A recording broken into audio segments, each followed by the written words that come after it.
শুধুমাত্র কন্যা সন্তান অথবা কেবল পুত্র সন্তান লাভের জন্য কোনো বিশেষ আমল বা দোয়া আছে কিনা? শুধু কন্যা বা শুধু পুত্র সন্তানের জন্য আলাদা কোনো দোয়া আমার জানা নেই। আর কোরআন সুন্নাহর দৃষ্টিকোণ থেকে শুধু ছেলে বা শুধু মেয়ে পাওয়ার জন্য আল্লাহর কাছে আলাদা করে দোয়া করাটা এটা কোনো যৌক্তিক দোয়াও না। তাহলে দোয়া কিভাবে হবে? দোয়া হবে আল্লাহর কাছে নেক সন্তানের দোয়া, ভালো সন্তানের দোয়া। আমরা যে কন্যা সন্তান চাই, সে কন্যা সন্তান, ধরুন কারোর কন্যা সন্তান দরকার, তার অনেকগুলো ছেলে হয়েছে, এখন কন্যা সন্তান যে হবে, সে কন্যা সন্তানটা যে তার চক্ষু শীতলকারী হবে, তার অন্তর জুড়াবে, এমন কোনো নিশ্চয়তা তো নাই। আবার এমনও হতে পারে কারোর অনেকগুলো মেয়ে হয়েছে, এখন সে একটা ছেলের জন্য লালায়িত, আল্লাহর কাছে চাচ্ছে আল্লাহ আমাকে একটা ছেলে দেন। ছেলে হলেই যে সে সুখ পাবে এমন কোনো গ্যারান্টি নেই, হতে পারে ছেলেটা চরম অমানুষ হবে। তাহলে এই জন্য আল্লাহ তাআলার কাছে ছেলে বা মেয়ে আমরা চাইতেই পারি, কিন্তু আমাদের মূল চাওয়া হবে আল্লাহ আমার জন্য যেটা কল্যাণকর হয় তুমি সেটা আমাকে দাও। এই জন্য কোরআনে কারিমে সন্তান চাওয়ার দোয়াগুলোতে কোথাও ছেলে বা মেয়ের উল্লেখ নেই। 4-5টা দোয়া পাওয়া যায়, এর মধ্যে একটা হলো রব্বি হাবলি মিনাস সলিহিন, হে আল্লাহ আপনি আমাকে নেক সন্তান দেন। রব্বি হাবলি মিন লাদুনকা যুররিয়াতান তাইয়্যিবা ইন্নাকা সামিউদ দুআ, আল্লাহ আপনি ভালো সন্তান আপনার পক্ষ থেকে দান করেন, আপনি দোয়া শ্রবণকারী। এখানে ভালো সন্তানের কথা বলা হয়েছে, ছেলে মেয়ের কথা বলা হয়নি। এইভাবে রব্বি লা তাযারনি ফারদা ওয়া আনতা খায়রুল ওয়ারিসিন, আল্লাহ আমাকে একা ছেড়ে দিবেন না, আপনি সর্বোত্তম ওয়ারিস। এই যে দোয়াগুলো, এগুলোর কোনোটার মধ্যে ছেলে বা মেয়ে আলাদা করে চাওয়া হয়নি। এই জন্য আমাদের মনের ভিতরে আকুতি থাকতেই পারে, সেটা আমরা বলতেই পারি আল্লাহর কাছে, কিন্তু সেই সাথে এটাও যেন আমরা বলি যে আল্লাহ আপনি আমার জন্য যেটা কল্যাণের হয় সেটাই দান করেন এবং আমাকে সেটার মর্মে সন্তুষ্ট করে দেন। এইভাবে দোয়া করলে সে দোয়াটা হবে অনেক বেশি অর্থবহ, অনেক বেশি যৌক্তিক। দেখেন কোরআনে কারিম আল্লাহ তাআলা ঈসা আলাইহিস সালামের নানির দোয়া উল্লেখ করেছেন, যিনি ইমরাতে ইমরান হিসেবে পরিচিত কোরআনে।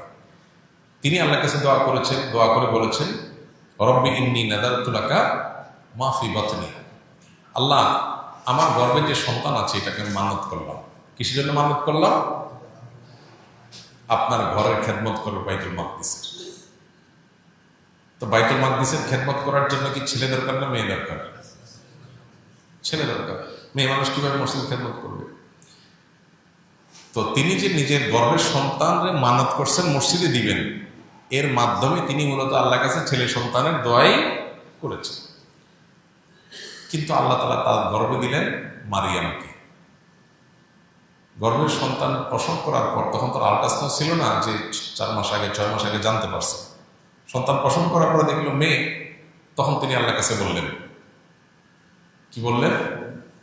রব্বি ইন্নী ওয়াদাতুহা উনসা, আল্লাহ আমি তো মানত করছিলাম ছেলে, এখন তো যেটা হয়েছে এটা তো মেয়ে।